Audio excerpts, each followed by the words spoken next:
Hello friends, welcome to A2M spices. இன்றைக்கி நம்ம என்ன பார்க்குறோம் அப்படின்னா A2M ஸ்பைசஸ் மசாலா வச்சு ஒரு சிம்பிளான வெஜ் புலாவ். அந்த வெஜ் புலாவ் பார்க்க சிம்பிள்னு தான் சொல்லலாம், ஆனால் டேஸ்ட்டோ சூப்பருங்க. ஒன்ஸ் ட்ரை பண்ணி பாருங்களேன், உங்களுக்கு அந்த டேஸ்ட் உங்களுக்கே பிடிச்சி போயிடும். ஃபஸ்ட்டு என்ன பண்ணுறோம் அப்படின்னா குக்கர் வச்சு குக்கர் சூடானதும் ஆயில் விட்டு ஆயில் சூடானதும் வெங்காயம் போட்டு நல்லா வதக்கலாங்க. வெங்காயம் வந்து நம்ம பிரியாணிக்கு வந்து நல்லா ப்ரௌனிஷாக வதக்குமே, அது மாதிரி வதக்கணுன்றலாம் அவசியம் இல்லைங்க. ஓரளவு நல்லா வதக்கிட்டாவே போதும். அதோட வந்து இஞ்சி பூண்டு பேஸ்ட்டையும் சேர்த்து நல்லா வதக்கி கொடுத்துக்கலாம்.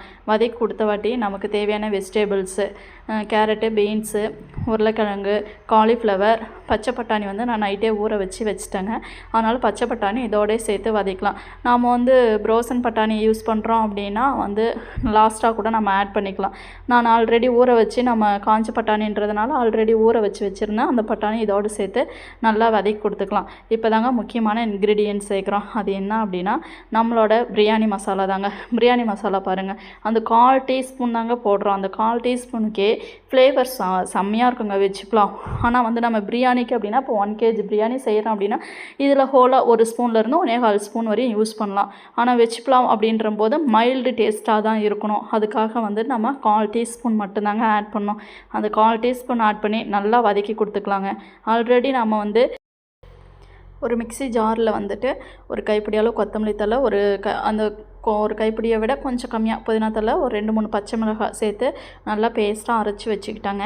அந்த பேஸ்ட்டை வந்து இப்போ ஆட் பண்ணி நல்லா ஒரு 1 or 2 டைம்ஸ் நல்லா கிளறி விட்டுக்கலாங்க. அந்த க்ரீன் கலர் மாறாத அளவுக்கு ஒரு 1 minute-லேருந்து 2 minute வரையும் நம்ம கிளறி கொடுத்துக்கலாங்க. அதுக்கப்புறம் நல்லா ஃப்ரெஷ்ஷாக கெட்டியான தயிருங்க. பார்க்கும்போதே அந்த தயிர் பாருங்கள் எவ்வளோ கெட்டியாக எவ்வளோ சூப்பராக இருக்குதுன்னு சொல்லிட்டு, இது வீட்டிலே ரெடி பண்ணுற தயிர் தாங்க, ஆனால் சூப்பராக இருக்குங்க.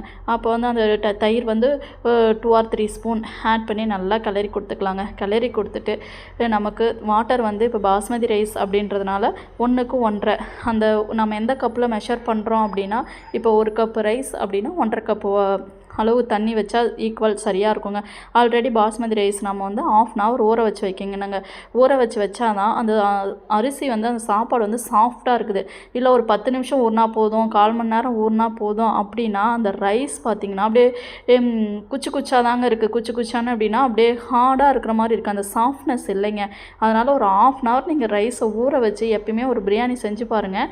அதோட சாஃப்ட்னஸ் சாப்பாடு வந்து பிரியாணி ஆகட்டும் புலாவ் ஆகட்டும் எதுவுமே அந்த சாப்பாடு வந்து நல்லா சாஃப்டாக அந்த ரைஸ் வந்து உதிரியாக நீளமாக இருக்குதுங்க.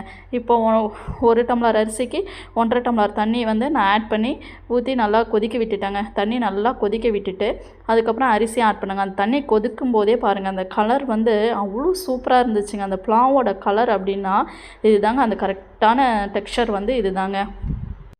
இப்போது அரிசியை போட்டு நல்லா கிளறி கொடுத்துக்கலாங்க.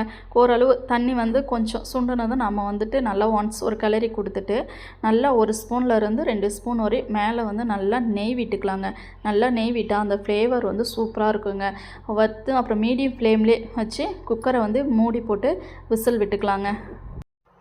1 விசில் போதுங்க. 1 விசில் மீடியம் ஃப்ளேமில் விட்டு எடுத்தோம் அப்படின்னா புலாவ் ரெடிங்க. அந்த புலாவ் எப்படி ரெடியாக இருக்குதுன்னு பாருங்கள்.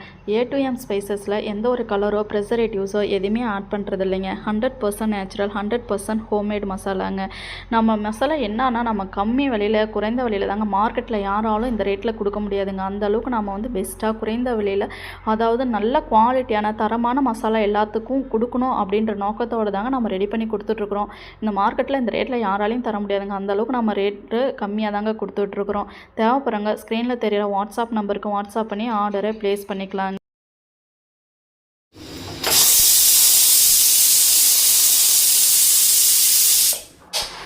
இப்போ பாருங்கள் அந்த ரைஸ் எப்படி உதிரியாக எவ்வளோ டேஸ்ட்டாக இருக்குதுன்னு சொல்லுங்கள். ஒன்ஸ் நீங்கள் ட்ரை பண்ணி பார்த்துட்டு அதோட டேஸ்ட் எப்படி இருக்குதுன்னு சொல்லிட்டு சொல்லுங்கள். இந்த வீடியோ பிடிச்சிருந்தா லைக் பண்ணுங்கள், சப்ஸ்கிரைப் பண்ணுங்கள், மறக்காமல் உங்கள் ஃப்ரெண்ட்ஸுங்களுக்கு ஷேர் பண்ணுங்கள். நிறைய பேர் லைக் அண்ட் சப்ஸ்கிரைப் பண்ணாமலே பார்த்துக்கிட்டு இருக்கிறீங்க. லைக் அண்ட் சப்ஸ்கிரைப் பண்ணி நம்ம சேனலுக்கு சப்போர்ட் பண்ணுங்கள். தேங்க்யூங்க. மீண்டும் ஒரு விழாக்கில் சந்திப்போம். Thank you to all.